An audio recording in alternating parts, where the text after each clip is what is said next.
નમસ્કાર, આપ જોઈ રહ્યા છો નેશન પ્લસ ન્યૂઝ. હું છું આપની સાથે હેતલ ભગત. સુરેન્દ્રનગર જિલ્લાના થાનગઢ તાલુકામાં આવેલા તરણેતર ખાતે પ્રતિવર્ષની જેમ આ વર્ષે પણ ભગવાન ત્રિનેત્રેશ્વર મહાદેવના સાનિધ્યમાં વિશ્વવિખ્યાત તરણેતરનો મેળો ખુલ્લો મુકાયો છે.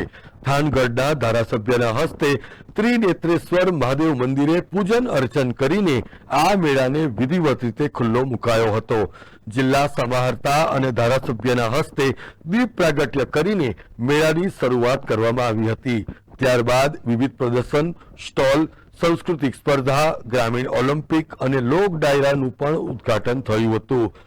આજથી તારીખ 9 સપ્ટેમ્બર સુધી તરણેતરનો મેળો યોજાનાર છે, જેમાં ભાદરવા સુદ પાંચમના રોજ મુખ્યમંત્રી ભૂપેન્દ્ર પટેલ, કૃષિ મંત્રી રાઘવજી પટેલ, પ્રવાસન મંત્રી મુળુભાઈ બેરા, રાજ્યકક્ષાના રમતગમત મંત્રી હર્ષ સંઘવી, પશુપાલન મંત્રી પુરુષોત્તમ સોલંકી, પંચાયત મંત્રી બચુ ખાબડ અને નાયબ મુખ્ય દંડક જગદીશ મકવાણા સહિત અન્ય મહાનુભાવો પણ ઉપસ્થિત રહેશે.